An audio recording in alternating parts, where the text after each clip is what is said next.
I'm riding the force wave, is Dr. strong McKenna. with this one. I'm riding the wave You've with never you. even seen those movies, I'm sure. Like, I was 4. yeah. Hey, if I take the tissue that you need and put it where it goes, your body knows what to do with it. Yeah. Because you didn't make them feel better. Are they more sexually active? What does 250 Yes. look like versus 4? Welcome to the Zero Downside Podcast with Dr. Wade McKenna, sponsored by moabtexas.com. Hello, everyone, and welcome to another episode of the Zero Downside with Dr. Wade McKenna and Mike Mitchell, as always.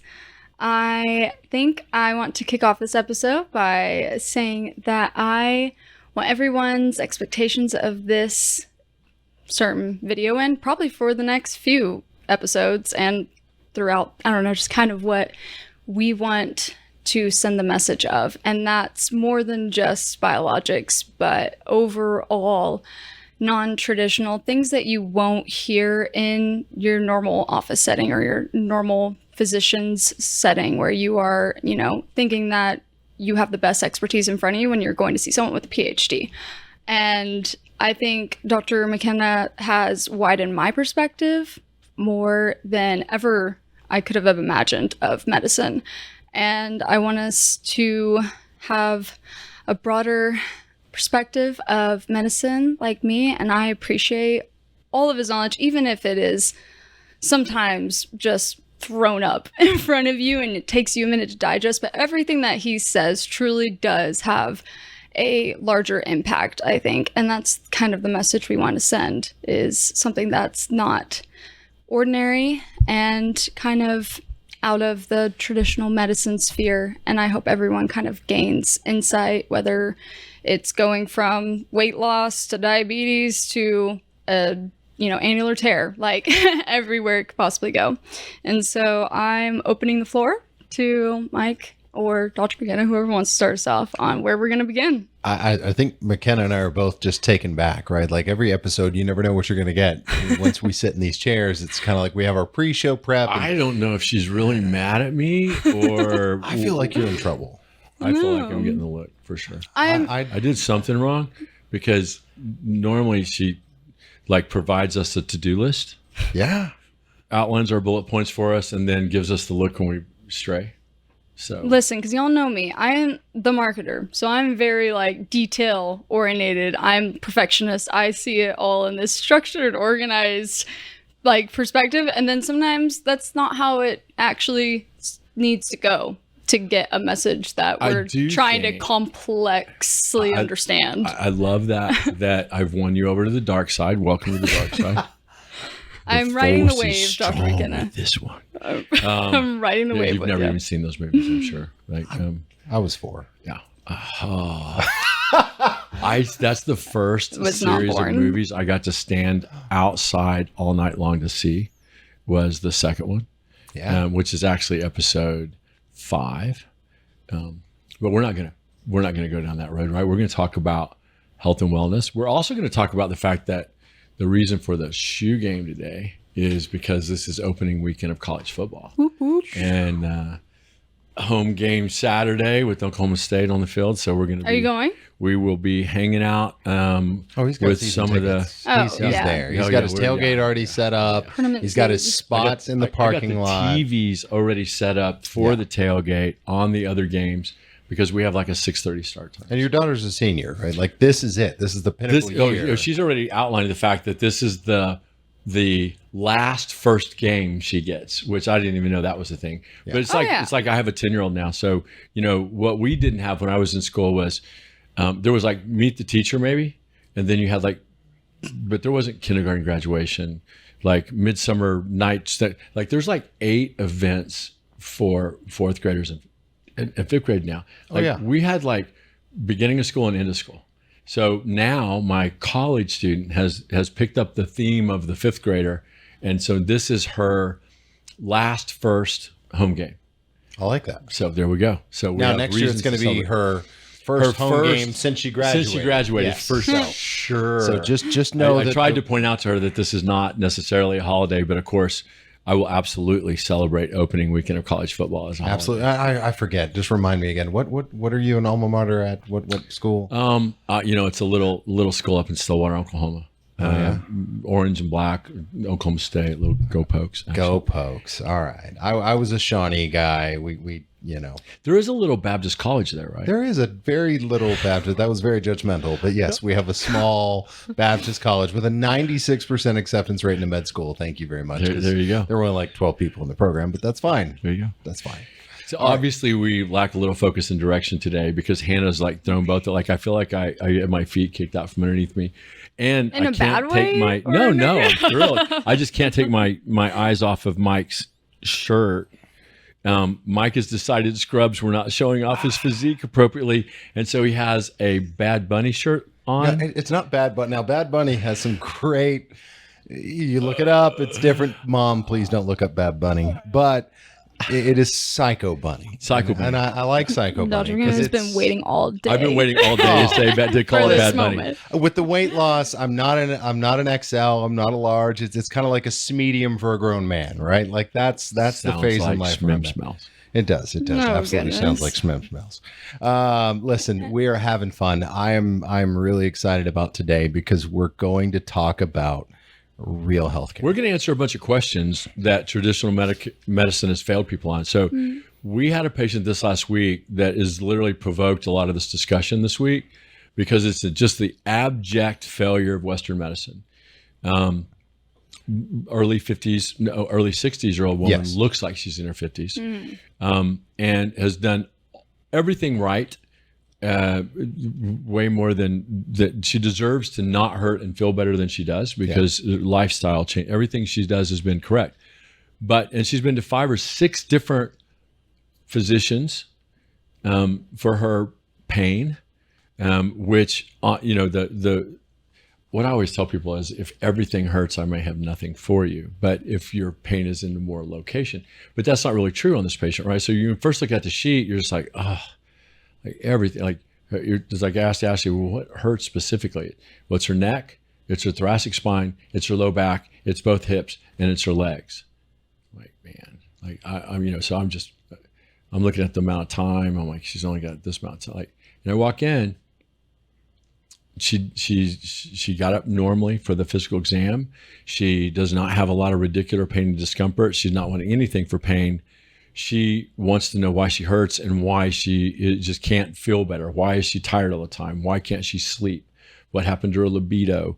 Why is her neck hurt? Why does her mid-thoracic spine hurt? Now her low back is bothering her. And we did a series of films, and we had a pretty significant physical exam on talk. Her biggest problem is she has severe osteoporosis. She has thoracolumbar compression fractures, like 4 levels adjacent. And she's been completely untreated through 4 to 5 other doctor visits. And no one bothered to talk about hormone replacement therapy. No one bothered to do a lab of what's the best way to increase your bone density? Oh, well, she's already been on the big pharma 1 shot a week that 1 shot a year, you're only supposed to get 3 years. They did it to her before because her WHO classification is severe osteoporosis, not penia, of thoracolumbar spine, lumbar spine, and both hips. So when you say 1 shot, back up just a hair. What do you mean by 1 shot? There's some bone density modification agents that Western medicine will give you where you get 1 shot a year, or you can go through some IV therapy where they do 1 shot a month with Fosmax, which is actually a good drug. But the only time you would ever do that, it's not going to modify the disease. You try to not lose so much bone density. And all the bone density modifying agents that were out on the market, Fosmax, Boniva, all the things that we put people on thinking we were going to lower the risk of hip fracture, don't work. And so there is a injectable form of a drug that will lower the bony turnover, and so maybe you can maintain some bone density. But what are the side effects of that? Like, what is the downside of that? By the way, significant downside. Yeah. Right? But you know what? There's not a lot of downside of that would have actually modified her disease and take away her pain. Hormone replacement therapy. And modify the disease. I think that's important for you to point out. It's like modify the disease first, And then that in turn, if overall, I make you stand a chance at being healthier, right?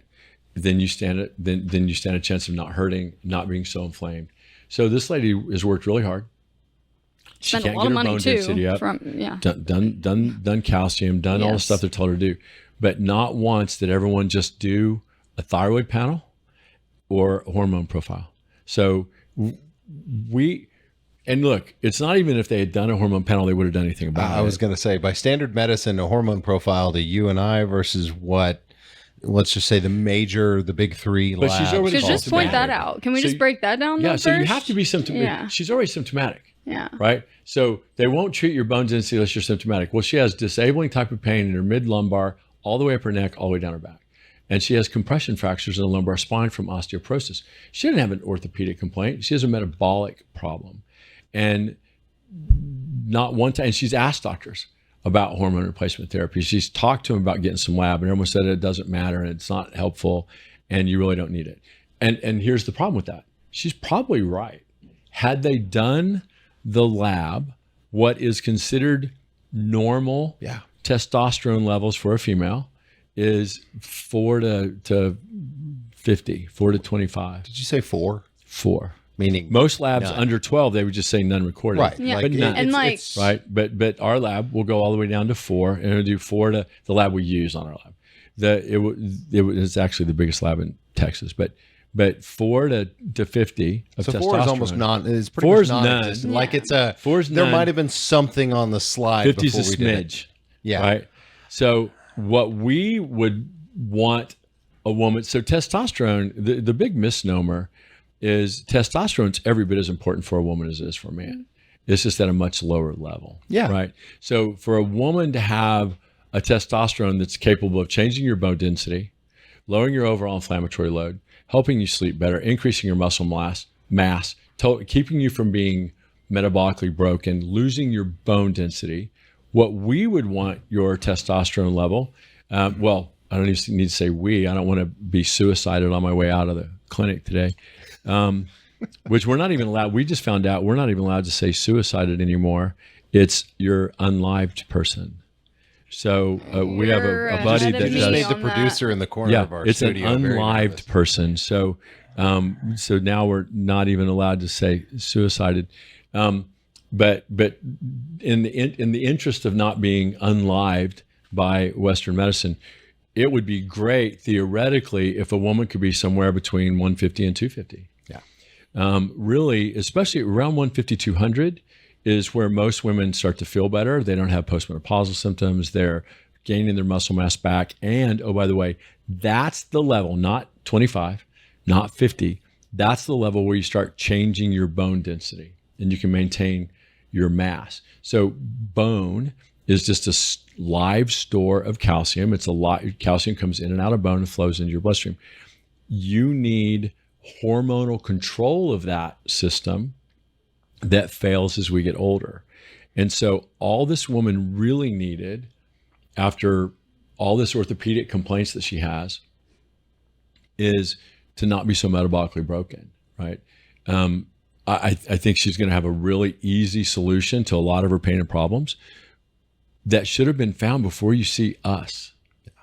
She should be seeing us for the fact that people are losing hair after the vaccine, the fact that people's immune response is down to nothing, the fact that we're trying to get people lean and less metabolically broken.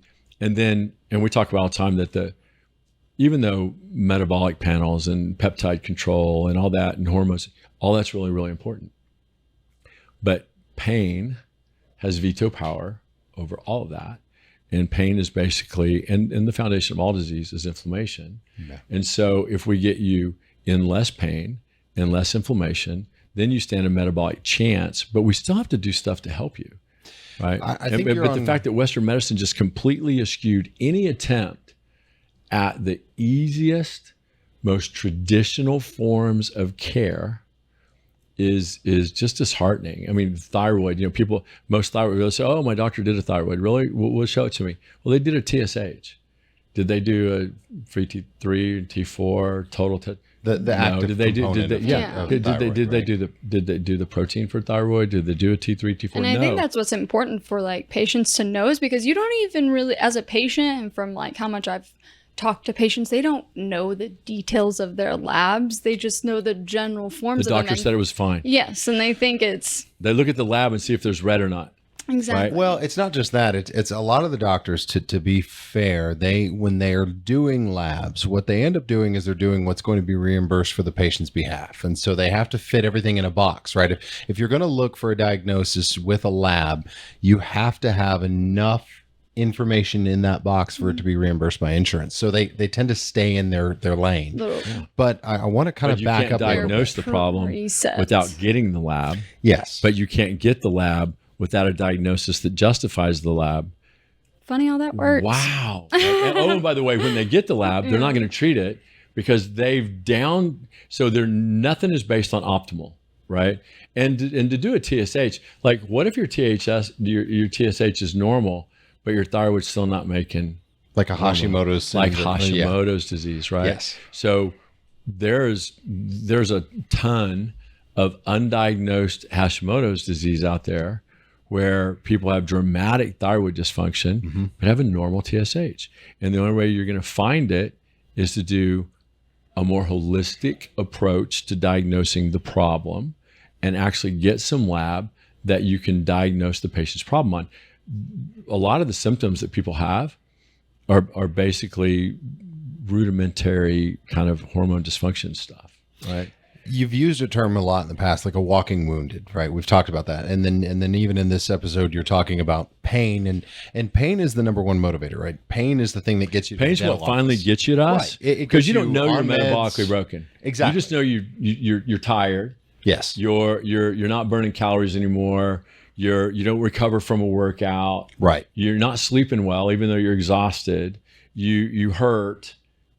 Once you add I hurt, then people are like, okay, maybe Now somebody's going to pay attention, right? You're going to go to the dentist. You're going to go to your physical therapist. You're going to go to your chiropractor. You're going to go to your orthopedic specialist or your fellowship trained trauma surgeon. The thing is it's a difference between pain as a motivator versus loss of function. Right. Most people, when it comes to loss of function, that's not enough to get them in the office of your office, a clinic, right? In front of a physician. When we talk about loss of function, it's the simple questions in life, right? It's hey, how come when I go to bed, I can't stay asleep? Why am I up at 3 a.m. and it's like my day just started and I don't have to be up until 6, right? Why is my libido dropped, right? How come after I work out, I feel like death for the next 4 days because I'm over 35 years old, right? Those are the things that it's are not a loss symptom of function. getting older, right? Yes. So older doesn't have to mean just broken. Right. And honestly, the people that come to us for stem cell therapy, the people that look up, I failed everything else, I just need stem cells, right? Like I hate being the last doctor of last option. resort, The magic doctor. right? Because honestly, most of what we do would have worked better had we got you in better shape, because then I can get you better, faster, and raise your bar of expectations. Are we? Love that, yeah. Are we genuinely the doctor of last resort for a lot of people? And unfortunately, yes. And we still find a way to help right the ship. And I like that's what like our podcast is shifting to, is like then what to actually expect from your doctor, from your care providers, and I everything. want to hold Western medicine to a higher bar Yeah. than what Good luck. employee physicians. That Hey, look what we're doing. Look, just so you know, I want to come out right now and say I would never ever hurt myself. I love my children. I love my family. I love what we do for a living. There's a so risk if the narrative is ever that I drowned or that I was so depressed I wrecked my car off a bridge, that's not what happened. Please start taking a list of suspects, because I have never hurt myself. I'm extremely happy. For all you conspiracy theorist fans at home, this is Just look it up, like black regenerative medicine, black ops teams, or what do they call it? There you go. There was another name for it, but it's been deplatformed. So. Not necessarily jokes aside, but all conversation on that matter aside, I think, again, with the walking wounded, what we're trying to tell patients, what we're trying to tell listeners is a loss of function is just as important as a pain motivator, right? If you're having a hard time sleeping, if your libido is lower than you anticipated, there is an upside to going in and looking at where you're metabolically broken. Well, and the only reason that that's not just a general common practice for everybody is because it's not a lot of reimbursement attached to that. Yes. 1,000%. Right. It's not a high ticket item in most practices. And you should not have to go to functional medicine, regenerative doctors, stem cell physicians to be able to have someone do a thyroid panel and a hormone panel on you. Like, this is the basis of everything else in the way you feel. Right. We talk about peptide therapy. We talk about stem cells. The building blocks for all that is every hormone, every enzyme starts as a peptide and protein. Right. And so, yes, in the end, is there a way for me to rescue you from a big, painful, inflammatory overload where you're in cortisol, functions crazy, you're in adrenal fatigue, and now you're hurting so bad that you finally come to me? Yeah, that's what we do, right? Like, and we talked. We're going to talk about today. I think there's a dramatic difference in our function now to a lot of shoulder and hip pain that I think is not as dramatic on the film as it is on physical exam, and it's been missed by. And the only reason we're going to talk about it is because it's so commonly missed, and patients feel crazy when they have a fairly normal MRI and they can't move their arm, and it's easy to treat and diagnose, but you actually have to touch a patient. You have to examine them. You have to talk to them. Confirm that's the diagnosis. You have to listen to them. Yeah. Right. And unfortunately, not a big reimbursable code to do all that. And so patients kind of get left in the wayside. But I think that when you talk about fixing someone's inflammatory load, in the end, sometimes there's surgery or directed focal treatment with stem cells to take the painful stimuli that finally got you to the door out of the way. And then we end up kind of backing into someone's wellness, right? So people come to us for their bad hip. We get their hip feeling a lot better. And then we got to back them back into hormonal wellness of how did your hip get this bad? You know, it's not that you need a new hip. It's that your inflammatory load overwhelmed the rest of you because everything else is kind of metabolically broken. So we're really good at the end rescue stage, for sure. That's what the practice was founded on. But as we get better and better and more laser focused on those things, and we've kind of taken these big complex issues and kind of dumbed it down to, hey, if I take the tissue that you need and put it where it goes, your body knows what to do with it. Now you start looking at the patient saying, you know, but gosh, you're hormonally broken. Like there's no way you're euthyroid, which is normal. Like, well, they said they did a thyroid test. Well, do you have it? Like, their TSH. Did they look at the active thyroid component of the test, or did they just look at the TSH? They did, most of the time, the only reimbursable part of a thyroid panel is a TSH. Yep. Not T3, not T4, everything else. So there's a lot of different things to look at when it comes to and hormones. Blood labs. Even if they did it. Yes. What's listed as normal for women is like under 25, under 50. Well, 4 is absurd. Four is absurd. Well, anything, most labs actually, anything under 12, they just write as none. Yeah. Right. So 12 is the bottom measurement. Or negligible amount or not. And I think at the end of this, it's like really sad that it's not even like the doctor's choice. You know, like he's just trying to stay within his parameters. I genuinely want to believe that the guys aren't doing it to people. They have your best It's not intention. That they don't care. Yeah. Right. It's that they're a little handcuffed by, and they bought into look, Western medicine's. They were trained. I think after the narrative of the last 3 years, I think that we can all agree that science doesn't play a lot of roles anymore in the decisions healthcare is made for people. And that if we bring science back into the equation from taking care of a patient, I think that unfortunately, and Western medicine is almost like a religion as far as like, if you step outside of it, you are chastised. Like we have giant target on our back. I've had patients that say like, my doctor looked at me stupid and said that this is not going to be worth your time, not worth your money. Like, that's oncologists telling patients don't take vitamin C. Yeah. Like they just call them crazy. So one thing I want to touch patients on. aren't crazy. No, right? They're not. They're looking, you know why they're still looking outside? Because you didn't make them feel better. You if what triage the Western symptoms. medicine did, Yeah. Western medicine become triage doctors. Like That's it's what like it going to is. the ER. ER doesn't treat anything. They'll rescue if you're dying. Yeah. But otherwise, they're sending you to someone else. Like They see a they're there. symptom, they triage the symptom, they get you out the door. The And time then you you're go to expected emergency go rooms, if you have a somewhere big cut that needs some stitches, else. or you're having a heart attack. Everything else, they're just going to kind of patch it, send you to someone to take care of you because they're not there to take care of you long term.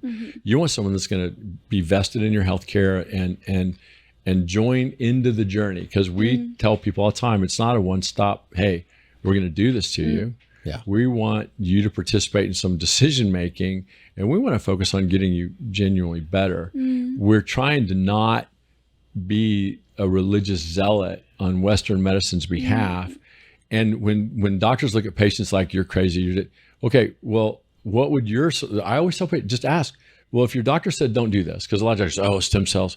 I'm like, oh my God. Okay, first of all, if you have any cell in your body that's going to help you heal this problem, guess what it is? Your mobilization of your body's undifferentiated tissue to generate the peptides, the very beginning stages of wound But care. God bless their soul, just like you said, you weren't taught that in med school. And we weren't talking about You know, like But that's if what I always tell what they were patients. doing for people worked, Yeah. they wouldn't continue to look for something else, I right? know. Like if when you give someone some treatment and they're still going to other doctors, it's because what you didn't make them feel better or solve the problem. And you think And eventually patients are that trying to would- be resourceful. Yeah. It's their job to take care of this. Yeah. Right. So if a patient, I'll tell you right now, if a patient goes somewhere and they're not getting taken care of and your symptom didn't get involved, you don't have to just give up. Right. Seek another opinion. You become complacent with Everyone just says, well, Yeah. they told me it was arthritis. I'm like, I don't think so. so what? So if it is Yeah, arthritis, yeah. okay, so does that mean you just have to hurt and don't do anything about Yeah, it? Well, doctor said literally. there's nothing to do about my knee. It's just arthritis. Okay, well, why not make the arthritis better? Yeah.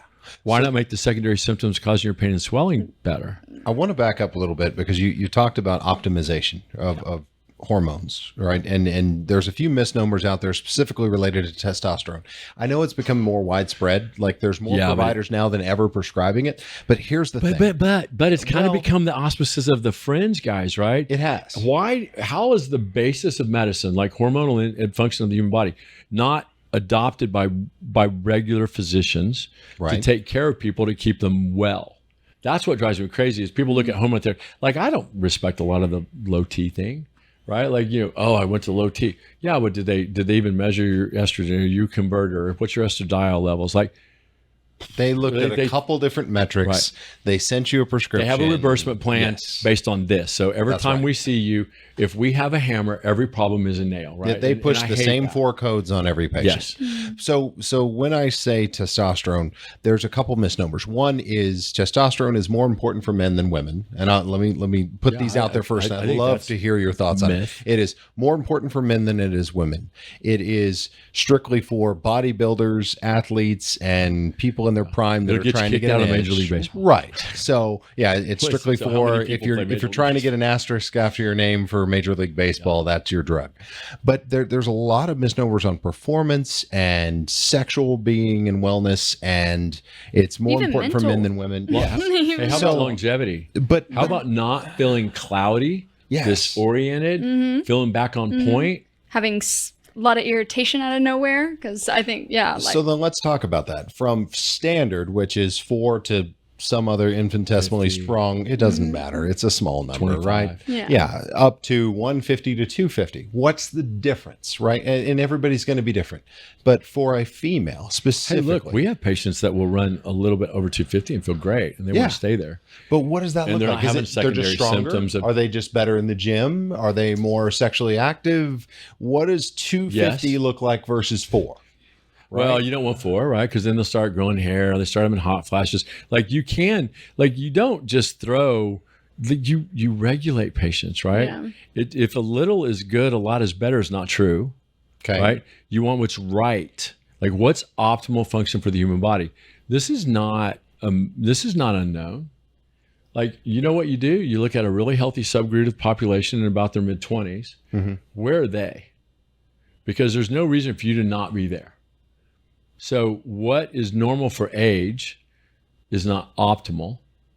What is acceptable without a diagnosis code has nothing to do with a diagnosis code. Does not mean anything except for diagnosis codes were invented for reimbursement panels and insurance approval. It was invented to tell a physician what you have, right? But it seems to be the guideline that's been used. But it's the guy, and it's been sold even to patients, right? So even patients will be like, well, they said that I'm fine. Do you feel fine? No. I mean, you sleeping? You have your energy levels back? Well, I'm getting old. Okay. Do you want to be old? Yeah. Like, do you want to not sleep? Yeah. Like, you don't have to. You don't have to just acquiesce. Yeah. Like, I get if you're 100. Yeah. Right? It sounds a lot like giving up. 51 years old, and you just give up and say, well, I'm just going to be fat. I'm not going to sleep anymore. I'm not going to have sex anymore. I'm going to lose my hair. Why? You don't have to most accept people, that. like I gave, okay, look, and maybe this is the motivation for me sometimes, because now I'm not 50 anymore.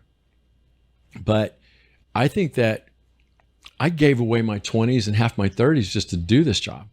Yeah.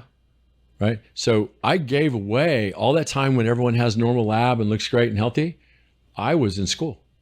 And until I was 34 finishing my trauma fellowship, that was my first real job. Right. So I'd given away all that well time. Right. So now I've got a lot of life to pack in the last years where a lot of people enjoyed their 20s and 30s. I'm not saying I didn't enjoy school, but you were dedicated. But I was laser focused because I wanted to. I didn't, because you did the extra fellowship training. I wanted to make sure I was less easy to challenge. I wanted to make it as hard as possible to challenge my opinion, and people can throw stones all they want, and we work really hard to not ever talk to a patient bad about another physician ever. Yeah. It doesn't seem like that's necessarily the approach from other physicians towards anyone that talks to patients about hormone supplementation or about a stem cell.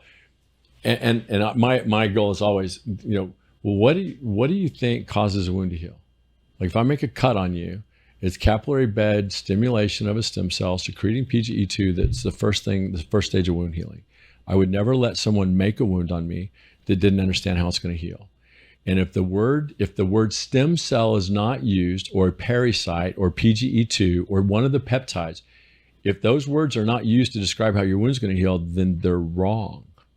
Because that is what the human body does. Like the wound doesn't just heal out of magic. There's a histochemical process, a pathophysiology involved in mobilizing the enzymes, peptides necessary to help you heal the wound. Like you have to do something. Your body needs to be able to mobilize itself. It's all defense mechanisms to heal the wound. If the guy's talking about there's no stem cells, we had a guy the other day tell us there's no stem cells used outside of in the U.S. Like the only stem cells being used are in Colombia or Panama. Outside of I literally hear that all the time. All the questions I get. Oh my God! So what are these compared to that? How are these FDA approved? Do they even use autologous cells at all? No, because taking bone marrow is a procedure that you're not just pulling something out of the freezer and sticking it in someone. And oh, by the way, the FDA, someone check my car. Yeah, give us, what is your opinion on the FDA, Dr. McKenna? The FDA does not control a doctor-patient relationship or what happens in an exam room or the OR. The FDA controls commerce. The FDA is only interested in commerce because why? Because they're not about science. They're about money. If you control the purse strings to the delivery of healthcare, you control healthcare. So by controlling the purse strings and then selling that narrative to employee physicians, you control what's available to patients. Now, are there live cellular allografts, meaning from someone else, postnatal tissue graft, after a C-section, healthy mommy, healthy baby, healthy membrane, everything genetic tested, safer than getting your own blood back? Yes. Do you have to go out of the country to get that? No. I'm going to miss you.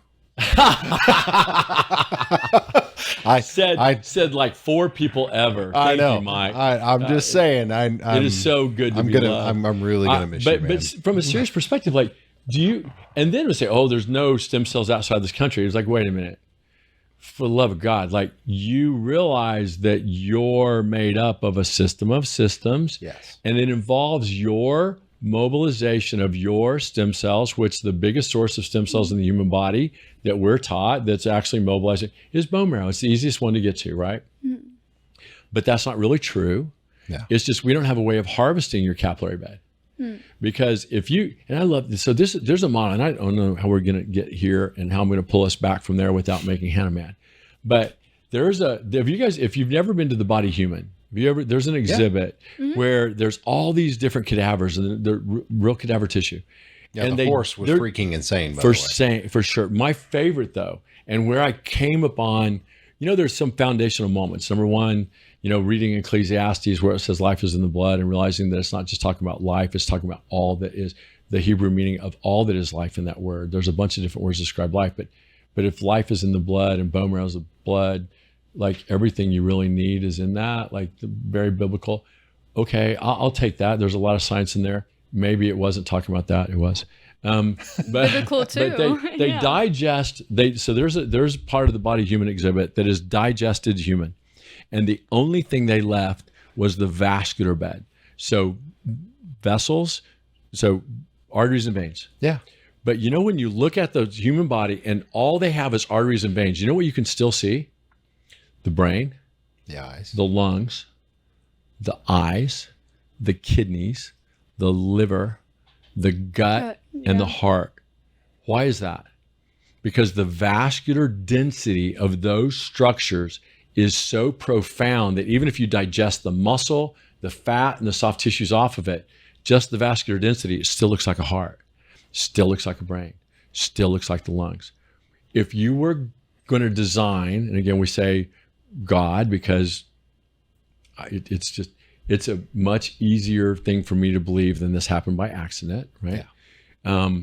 So we'll say if you were going to design the human body and there's some cell that's intimately responsible for your continued wellness, promotion of healing, promotion of your overall immune system, or promotion of health, where would you put it? Where it was most important to be? Yeah. Where are the most important places for it to be? Everything that you put a really dense capillary bed in. So guess what the capillary bed contains? A lot of stem cells, right? So the cell wall lining around the pericytes, that intimate tissue, it's a very intimate feedback loop. So capillary beds signal the injury and start the initiation of healing, right? So if that's going to be true, and you digest the human body, and you can still see structure and function by a capillary bed, that must mean it's pretty important, right? Mm-hmm. So we talk about all the time that and I'm a very rudimentary understanding of some things sometimes. The rule of the artery is supreme, right? If you can get blood flow to it, you can heal. But the lymphatics have veto power. So if something's so swollen you can't get new blood to it, you can't heal and get better. Guess what all that is about, really? Protein synthesis, dysfunction, decay, peptide function, getting rid of cellular waste, and blood flow, which means you got to get the good cells are trying to get to where you need them to heal. This is not just about oxygen carrying capacity of a red cell. This is about everything your body needs. Arnie Kaplan doesn't even call it a mesenchymal stem cell anymore. He calls it a medicinal store cell. So these cells are what secrete all the things that the other tissue needs. Mm-hmm. So why the shift? Break it down. Because it's still the same thing, right? Yes. Yeah. We've talked about but MSCs mesenchymal stem cell is more complicated, right? Yeah. So medicinal store cell makes it sound almost silly, but that's exactly what it is. It gives all the other tissue what it needs to survive and be healthier. So what creates the shift? Because growing up, going to school, doing everything else, and all of our experience professionally, it's always been MSCs, right? Mesenchymal stem cells. Well, only since 95. Yes. But so some of us were born before 95. Fair. I was. I made the cut. But with that being said, why the shift? Why would you go after that many decades of calling it an MSC to the new current terminology? Well, look, I don't even want to call it that, right? I want to talk about cellular wellness. I want to talk about, because these are the end cell that really is responsible for all the homeostatic mechanisms in the human body that help you heal. But really, it's not even about that one cell. So here's the, like, oh my God, the first here's the cool part of the day. Correct me like if I'm wrong. Like the mesenchymal cell, isn't that like the one that can pretty much mold and transfer into other types of cells? Yeah, but I've said it not many that times. We do that, but that's what like, the body naturally for sure. recognizes. So that cell is the pluripotential undifferentiated adherent cells, what we were taught in med school. Yeah. So that cell, you know, in any stem cell lecture you go to, if it starts out with some guy writing this one cell, and it can become these 5, get up and walk out, because that's not, even though yes, it can be true in a lab, that's not how it works in the human body. Okay. These cells, especially in an adult, these cells go to where it needs help and feedback to help it heal. And again, this is the second now. Here's the cool part, but on the same point, the secretions of those cells change the epigenetics of even the diseased tissue. Like in chronic limb ischemia, when you inject stem cells, bone marrow aspirate concentrate, stem cells, amniotic tissue, postnatal tissue, when you inject an undifferentiated cellular volume in diseased tissue, the secretions of that cell are not the only thing that makes you heal.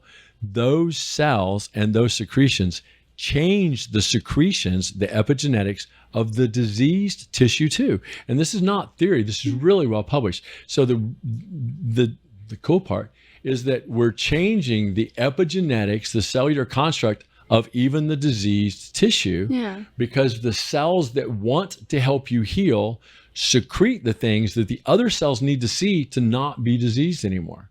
Like that's not, like we're literally throwing rocks at airplanes, right? Like we take these cells, here's what they do, we kind of put them where they go and they can change the tissue. Is that really that simple? Yeah. Well, you discussed it earlier. You haven't invented anything. You've taken what's already been there, what's already existing. It's what the body wants to do and can't do it as well as it used to. Everything we do, we're not, if someone ever came to me and said, well, I'm going to change the way the body does that. Oh, good luck, right? If you want to change bad pathophysiology, disease pathophysiology, yes. If you're trying to change the structure and function, how the body wants to work, I don't think that's you're not going to get very far. So it's more of like a trigger than a fix. Like you're triggering the body to do what it wants to naturally do. The body to be able to do what it's trying as hard as it can. Yeah. We just got to help it a little bit, right? And you can do a couple things to do that. So relate that to hormone optimization, right? There you go. I got to do the mic thing. Couple ways to help someone get better. Yeah. If I get you hormonally and nutritionally sound, you stand a better chance of being healthier. Okay. Even if you're healthy and you're older, and now you have some hypothalamic axis problems, your hormone secretion's a little off, maybe I need to give you hormone supplementation, even though you're nutritionally sound, to get you to a hormonally optimal level. So now your cellular volume stands a chance of getting rid of the pain and inflammation. So now that's the trigger. Right. Yeah. Right. So now we're back to pain and inflammation, adrenal fatigue, stress, cortisol overload. Now, cool, I'm finally back on the game, right? Now you need me again. But we at least got to get you where I can help, right? What is the saying you always say where you're like, can't grow grass on dead? So yeah. So, you know. Oh, wait, what is that one? You can pour cells on concrete. You can pour cells on concrete. Right. But it's like you could pour grass seed on concrete. You might get some of it to heal. Wouldn't it be way easier to pour it on the ground, right? Where grass grows better on the ground than concrete. I can pour stem cells on dead tissue and kind of make it better. But wouldn't it be easier if I got you a little healthier so your body knows what to do with the cellular volume we give you? Stem cells are a great option. They're a really expensive option for some things that could have been treated a lot less. Just like the woman, because that's what she came in expecting. Came in for stem cells. This woman came in wanting stem cells in every part of her body. She was like, I'm ready. I'm ready for stem cells, and nothing else has helped me. And you know what I did for her? Hormone profile and put her on a little testosterone. And she's gonna feel great. Yeah. She came for stem cells in every area of her body. And I was like, yeah, that's not, like, you don't need that. So what's the end point of care with her? Not end point, but what's the transition? The beginning of her journey. Yes. Right. is get her hormonally sound so that we can get her bone density up, start to control her pain, and then with peptide therapy, with continued being hormonally sound. Then maybe if she has a structural problem causing her pain, which honestly right now both her hips look pretty good. The only thing in her back is she has compression fractures that are old, and she's got lumbar and spine pain that it's all she really needs is her bone density to go up and a lot of her pain will go away. Right. So one of my favorite conversations you and I have ever had, you had this discussion about what's the best prescription for me? What's the best peptide therapy for me? What's the best place for you to put stem cells, Dr. McKenna, for me? So answer the question for me, Dr. McKenna. What is my best option for treatment, right? How can you tell me? Where do you start? I got it. Because I'm setting it up, right? I know the answer, but intensity, I love the explanation that it's given. So I can only treat you when I know what's wrong with you, right? So the most important vitamin to take is the one you're deficient in. The most important hormone to supplement is the one that's not there. The best place to put cells is where the least blood supply is. But you know what I need to do to figure that out? Talk to you. What are your symptoms? Where do you hurt? And then figure out structurally, physiologically, what's the thing you need to function better, right? You don't just throw a new engine in every car that's missing a beat. You tune it up. You put better gasoline in it. We can do that with you too. You can't just say, scrap this body and get a new one. Right. Like, we got to fix you so we don't just leave you perpetually broken, right? A lot of people are just ready for the scrapyard way before you needed to be. Well, the give up is strong, right? Your motivator to go see a physician or a provider of any sort is always pain. What we're saying is loss of function is a massive indication that you need to go get some help. Like, expecting is, not pain, but your out of regulation symptoms, like, are triggers to go get help and to seek help. If you're not feeling great, you don't just have to accept. You don't have to acquiesce to disease. Yeah. Right. Know this: for every disease out there, there's someone that's gotten over it without our help. We just have to help other people do better and getting their body optimized where it can get over it too. So essentially what we're doing is we're fighting against what people start to call the new normal, right? This is 40, this is 50, this is 60. Well, actually, that saying goes the opposite, right? So it's like 50 is the new 30, right? Yes. So people expect that now. I think that patients are what's medicine does not what drives us. Patients are what's driving the move towards more overall holistic care and functioning on how I feel. Like you almost get the patient going, damn it, this is important. I don't feel good and no one's told me why. Yeah. Well, let's look, right? Let's figure it out. Sometimes it's some lifestyle stuff, right? Sometimes maybe you got to not smoke. Sometimes it's like, maybe we need to get you off about half the drugs you're on that have been prescribed you. Sometimes it's not that hard. Yeah. So for the patient that's at home watching right now, right? They're on YouTube, they're on Spotify, Apple, whatever platform they're watching. They're sitting there going, man, I didn't sleep well last night and I'm depressed and things in the bedroom could be better. I can't get over like this or that feeling. I just genuinely don't feel like the old me anymore, right? What's the message? I'd want to know. Here's the take home, and we're going to cut out because I know that I've in a very passionate manner spilled a lot of really nondescript calls to action. But I think that for me, you need to be able to get a baseline of where you're at. Like, get your functional level, do some measures, find out where you're at. Once we find out what's wrong with you, we can help you get better. And I think that without being evaluated, without any lab, it's very difficult to intervene and make you better. All right, guys. Well, I'm going to sign us off. I hope that our listeners were able to relate to a lot of aspects and gain a lot of insight and knowledge to help you make better medical decisions for yourself. And as always, I want to make sure that we let you know how much we appreciate your trust. We appreciate the participation in your healthcare, and we're very genuine in our passion for helping you be the best you can be. Thank you very much. See you next time, guys.